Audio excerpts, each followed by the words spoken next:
Today is seriously one of the wildest, weirdest armed robberies we've ever had on the channel.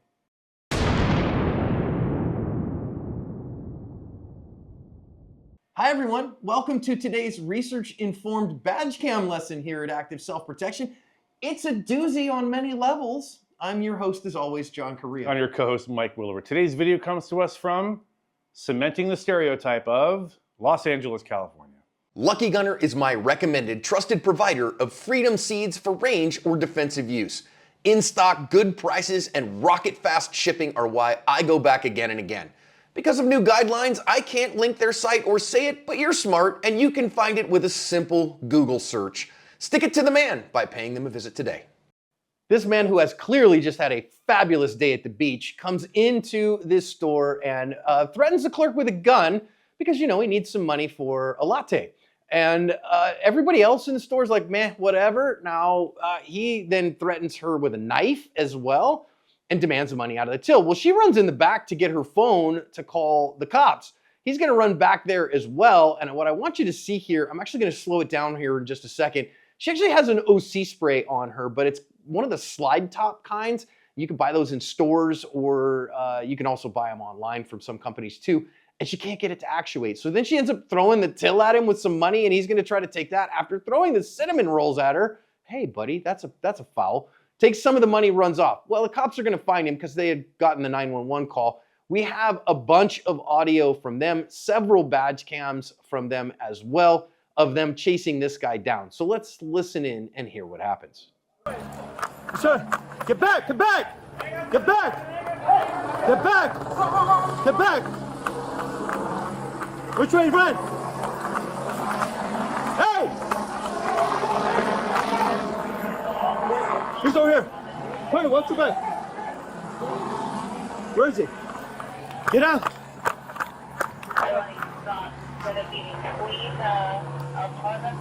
Ya. ¿Dónde se fue? ¿Estás bien? Hey, Airship, I think he ran into the parking lot of the U-Haul.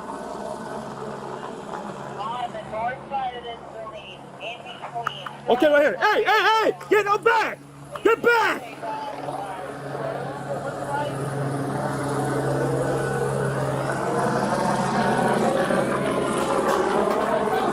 Hey!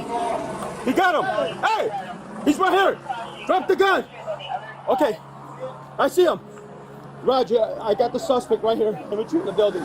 He's wearing a green shirt, black pants. Get over here! What? Hey! Get out of there! Hey! Get over here! Get over here! You're gonna get shot! Hey, wait! I got suspect right!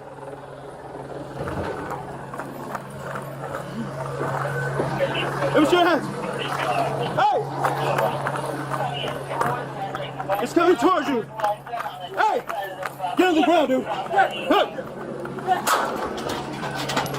Get down! Get down! Officer needs help! Shots fired! Get down! Officer needs help! Put it down! Get down! Get down!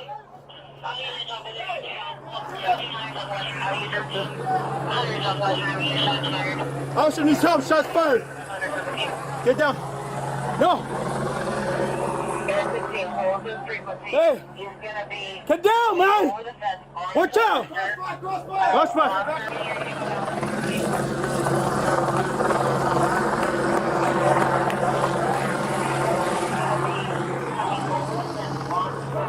Come here! He doesn't have anything in his hand. Let me see! Get down! Get down! Don't move! Don't move! Don't move! You're gonna get tased again! Don't move! You're gonna get tased again! Do not move! Get your hands behind your back! They ended up getting this guy into custody, and I'm sure replacing the thong with some standard issue jail chonies. He was not hit by the officer's gunfire. Nobody else was harmed in this. The gun that he had ended up being fake, but the knife was real. I mean, the neon bikini bandit strikes again. The thong was a nice touch. The sun hat, also a nice touch. I just can't wait to break this one down. I have so much to say. So much. Boy, again, Mike, here at the beginning, I think you'd think somebody walking in a neon green and pink bikini would at least make these people take notice of what's going on. And if you see this guy threatening the clerk with a knife or a gun, this should have been another one that the private citizens took care of. Yeah, it seems to me like this is just Tuesday in LA. Like this isn't really all that unusual to have a guy walk in dressed in such a manner. And I don't think the guys behind him could see the weapon. I think he was concealing it pretty well. But that said, hey, if you live in California, no more excuses to not have a concealed weapons permit. We're going to talk about this pepper spray for a moment. I'm a huge fan of pepper spray in general. I'm a bigger fan of palm pepper spray. One of the big reasons I'm a big fan of palm pepper spray, sponsor of the channel, is the flip top cap. And John is going to explain to you what that means exactly. Yeah, one of the problems that she had here is that you see that kind of red that's at the top of that. That's what they call a turning or a slide safety on that. So you have to slide it over to the side and then depress it. And that can get gunk and crap in it and then end up getting not good and not functional. And that's exactly what we see happen here. So she wasn't able to actuate it. Now, I don't know what brand that is. I don't know whose that is, but that actuator starts to have problems. And I don't know how old it was either. So make sure, palm, they say they're good for 2 years. They're probably good for a lot longer than that. But we say 2 years because we don't want people, the valves end up going on them and you lose pressure on them. So you want to make sure you replace them at the expiration date, which is on the bottom of them. And I love OC spray, but I don't love OC spray against a gun. A guy threatening you with a gun, I want to shoot that guy. So having something between a harsh word and a gun, good. But having a gun for when you need a gun, also good. Yeah, concur 100%. I'll say one more thing. I could tell pretty early on this was almost certainly not a real working firearm. Maybe a pellet gun, maybe a BB gun or whatever, or airsoft or something, just from the tip. But am I going to bet my life on that? Am I going to assume that's true and then go up against it with pepper spray? I don't know. I don't think so. Maybe she had. I think this is a woman, right? Yep. I think she had realized at this point that probably wasn't real. Otherwise, I'm not sure they're fighting back quite this hard. He's hitting him with it and all sorts of stuff. Man, to pick up the cinnamon rolls, John, if somebody hit me with a sack of cinnamon rolls, I would almost make the noise. Yeah, I mean, hey, that's a party foul is the problem. And I love that. I think they get after him thinking that almost certainly he's not willing to use that gun here. But of course, you're not required to figure out is it a real gun or a fake gun. You can assume it's real, assume it's loaded, and assume he's willing to use it on you. Because often they are, right? You don't have to go like, well, is that a real gun or a pellet gun? Or do I have to really see? Does he have to shoot it first? No. No, any of those staff could have seen that. Now, let's think about our officer here trying to figure out, there's definitely a fog of war as he's trying to find this guy and there are other people around.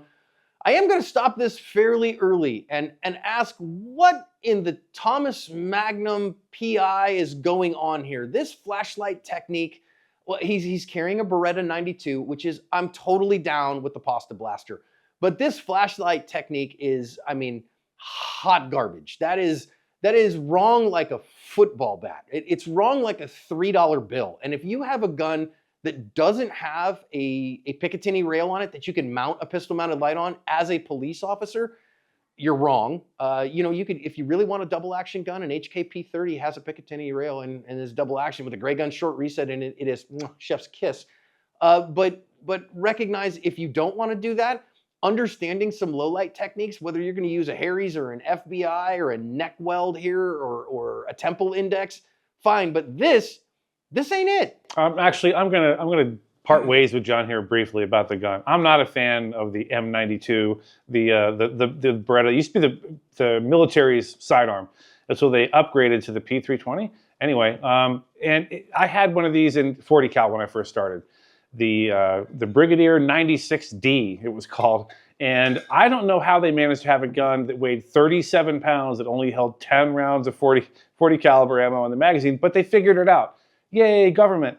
I don't think that's a good gun to have. It's outdated, it's antiquated. No, have a modern gun, please. Second thing, there's no excuse in the year of our Lord 2025 to not have a weapon mounted light. I think honestly, it should be a liability against the department to have officers running around in uniform without a weapon mounted light. This light technique shows me they don't train enough at night or whatever. Guys, LAPD, proud organization, you got to fix it. Yeah, you got to fix this one, guys. Again, for private citizens, you're not chasing goblins down holes, right? You're not chasing bad guys. You're breaking contact. And so outside the home, we don't see pistol mounted lights come into play. But for cops, You chase bad guys down holes, and you absolutely need a pistol-mounted light, and you need to train with it. You need to know how to use it, especially and specifically if you're working night shift. I mean, doubly so. Why in the world would you not be doing that? Now, there is the fog of war here. He's trying to figure out, where is this guy? What are we going to look at? He's going to eventually find him, and that's tough work. So having a handheld light, also important, because you don't want to be pointing your gun all over the place. So I'm not saying that this officer shouldn't have a handheld light. I'm saying he should have both. He should have a pistol-mounted light when it's time to go to work, and a handheld light for searching when he's not ready to point a gun at things, all right? Now again, he's going to finally kind of get that gun going a little bit, but look at that grip. And if you don't think this is part of why he missed, you're fooling yourself. He's trying to grip that gun that way and actuate a 12-pound double-action trigger on a guy who ends up pointing a gun at him. Now, I think he gave this guy every chance, though, Mike. Yeah, I agree. I want to just talk for a moment about the two civilians that were in the parking lot back there, getting in the way or not moving out of the way fast enough. Look, if the ghetto chicken is an orbital pattern low over your neighborhood, it's time to go inside, right? That first things first. Yeah, I hate to give this guy such a hard time, John, but kind of everything about his gun handling and light handling was a bit of a mess. He didn't know whether this gun was real or not, so he's facing potentially a very deadly threat. Look, we make these videos so officers can get better. You got to get better at this so you don't end up getting killed or getting somebody else killed with poor technique. He needed to have two hands on a gun that had a light mounted on it and be shooting this guy effectively right now. It's only by the grace of God the guy had a fake gun. This officer didn't get hurt or killed. Yeah, and listen, the technique does deserve to be upgraded, okay? So upgrade the technique. Now, the decision-making was pretty stellar. This guy turns around and points a gun at the officer, and that's when the officer shoots at him. That was the correct time. Now, you might go out and say, well, wait a minute, he probably should have shot him sooner. He probably should have done that earlier, and I wouldn't disagree with that because, again, the guy was a threat to everybody in the community having just completed an armed robbery with that self-same gun. Wouldn't have been a problem, but when the officer noticed the threat to himself, here's the problem. Misses don't end gunfights. And so the only reason this officer wasn't in grave jeopardy is it was a fake gun and the guy didn't really have the capacity to do him deadly harm. But that's not a strategy to live through a gunfight, friends. And having two hands on the gun is the best way to get fast and accurate hits. And I just don't like counting on luck to live, Mike. Yeah, agreed. When I first watched this, I did notice, or I thought I noticed, that he kind of yeeted this gun. He threw the gun down at one point. I've said this in previous videos, ladies and gentlemen. If you're a bad guy, we know bad guys watch our videos. There's probably not 3.5 million people in any group of people. There's not a couple of crooks. So listen up, crooks. If you're carrying a gun, as John likes to say, don't touch it when the police have guns trained on you. Like, don't try to throw it away. Don't try to draw it. You're going to lose 99 times out of 100. He eats the gun, and honestly, I think this officer, technique aside, grip aside, gun-mounted light aside, his decision-making was good. That was the time to pull the trigger. Yeah, and you see, the guy did yeet his plastic gun there, and now he's no longer a threat. And again, another good decision from the officer that he's like, nope, wait a minute, things have changed. I don't need to shoot this guy anymore. Now, if he hadn't seen the gun fly and he keeps shooting at the guy, I think that could be justifiable. But it certainly looks to me like he does, so he stopped shooting at him, and I think that was a good decision. Now, Mike, I do think expecting somebody with the fashion sense to wear a thong under a bikini to go rob a place, I mean, at least he had his sun hat on, and expecting him not to point a gun at the cops might be asking a little much from his mental state. Perhaps, and I noticed he's lost his top by the time we get around to the back of the alley, which I'm sure he's crushed about. That probably was a real rare find at a thrift shop somewhere in LA. With that said, I love the fact that these other officers on the other side, the officers back here in the alley are communicating pretty effectively, but those guys don't assume anything, right? When you're the one picking up the bad guy coming around a corner, coming over a fence, coming out of a building, you need to take what has been told to you, right, by other officers into account, but it is on you to make an independent assessment of what it is you're looking at, what the threat is or is not. And when he finally gets over this fence, I couldn't be happier to see the officers who were waiting there for him, listening to the radio, did just that. They didn't make any assumptions. They didn't assume anything about the condition of the gun, the location of the gun, whether it had another gun or a knife. They just took what was given to them, took that into account, and they acted. I think that's a really important point. You have to make an independent judgment. Is this a deadly threat or not before you'd shoot at somebody? And I love that the officer here says there's nothing in his hands. So again, eyes are the windows to the soul. Hands are the windows to the intent. Look for the waist where the stuff is coming from. And so then he decides here, the officer goes, yeah, it's time to tase this guy. And down he goes. Hey, listen, we jokingly call the taser the Sex Panther of defensive tools because, 60% of the time it works every time. But you know what? When it works inside its use case, and this is exactly in its use case, guy with his shirt off who is resisting physically but not a deadly threat, this is perfect use case, and it works, and it gets the guy in custody without having to whoop him up so hard. Love it. Yeah, and we can say for sure, we talk about the fact that sometimes baggy or thick clothing will affect the effectiveness of the taser, which is true. Loose clothing will cause a problem. The barb will go into the clothing and not make contact with the actual person. Therefore, the electrical connection cannot be completed, and therefore it's ineffective. However, we're lucky here as the guy is not wearing any baggy clothing from the waist up. Just belt and braces, just normal guy, just wearing a pink thong, a pink bikini bottom and a thong and no top. This was really textbook when the taser should be used. Remember, we think it's a fantastic weapon when used inside of its use window, right? When the conditions are correct, and as John said, the conditions were spot on for the use of the taser here. Well done. Yeah, and notice here he got both barbs. That's good. He got 12 inches of prong spread. That's good. That put the guy down and let them get him into custody. I also want to say props to these officers. Of course, nobody wants to be the first guy to go hands-on with the dude in a thong.